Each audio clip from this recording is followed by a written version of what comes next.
Hello everyone, कैसे हैं आप लोग। हम बिल्कुल बढ़िया, बिल्कुल फ़र्स्ट क्लास।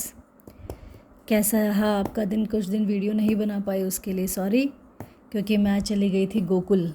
जन्माष्टमी पे मैं गोकुल गई थी एंड बहुत ही ज़्यादा अच्छा लगा। ठाकुर जी की पूजा हुआ, उन्होंने सेवा का सौभाग्य दिया, ये कृपा है। तो लास्ट वीडियो जो था उसमें हमने ये बताया था कि वास्तु कहाँ कराना चाहिए, वास्तु शांति की पूजा कहाँ करानी चाहिए। लेकिन वास्तु क्योंकि घर से, ज़मीन से रिलेटेड होता है, हमारे जहाँ हम जिस जगह पे भी हम रहते हैं उससे रिलेटेड होता है। तो सबसे पहले ये हमें पता होना चाहिए कि ज़मीन कैसी हो। जब आप लैंड लेने के लिए जाएंगे, जब आप ज़मीन लेने के लिए जाएंगे जिस पे आप अपना घर बनवाएंगे, वो कैसी हो वो ज़मीन, वो आपको पता होना चाहिए। तो उसके लिए जो मैं आपको बताने जा रही हूँ वो ये है कि आप इसमें देख सकते हैं। वैसे अगर देखिए, मैं यहाँ पे ऐसे रख रही हूँ ताकि आपको भी समझ में आए, और मैं बोल के भी करूँगी ताकि आप सुने भी और इस चीज़ को अपने जीवन में ज़रूर लाइएगा, क्योंकि इसका असर हर इंसान के जीवन में आगे चल कर के आपको ये पता चलेगा कि इन सब चीज़ों का असर हमारे ऊपर कितना है, और हमारे घर के चीज़ों का असर हमारी कुंडली से भी मिलता है। ये कोई छोटी चीज़ नहीं है, ये काफ़ी बड़ी चीज़ें हैं जो आजकल की जो जनरेशन है वो धीरे धीरे वापस लौट रही है।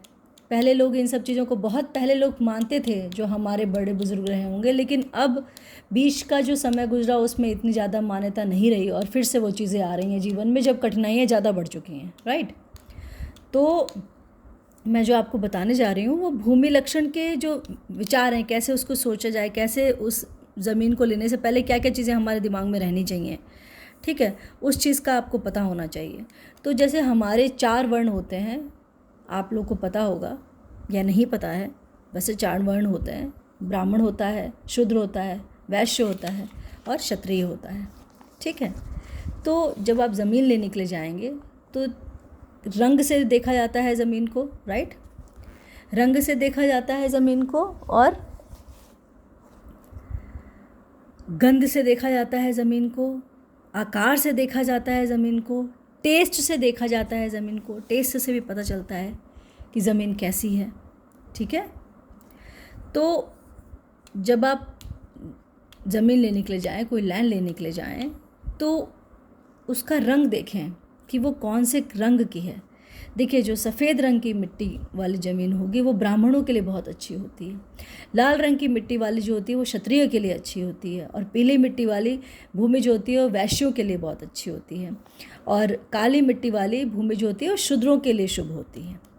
ऐसे ये रंग का हो गया। अब गंध में कि खुशबू से आपको मालूम चलेगा कि कौन से रंग की मिट्टी, कौन से खुशबू वाली मिट्टी किसके लिए शुभ है। जो सुगंध आप जब देखेंगे, उसकी खुशबू जब आप लेकर के सूंघेंगे, तो आपको जो बहुत ही सुंदर खुशबू वाली होगी वो ब्राह्मणी के लिए होगी, वो ब्राह्मणी ज़मीन बोला जाएगा उसे, ठीक है, वो ब्राह्मण के लिए शुभ होगी। जो रक्त गंध की होगी, जिसमें आपको लगेगा कि रक्त की गंध आ रही है, वो भूमि क्षत्राणी, जो क्षत्रिय हैं, जो लड़े हैं, जो हमारे सोल्जर होते हैं, जो क्षत्रिय होते हैं, जो जिस वर्ण में जो क्षत्रिय होते हैं, लाइक ब्राह्मण जैसे है वैसे क्षत्रिय भी वर्ण होता है, उनके लिए शुभ होती है।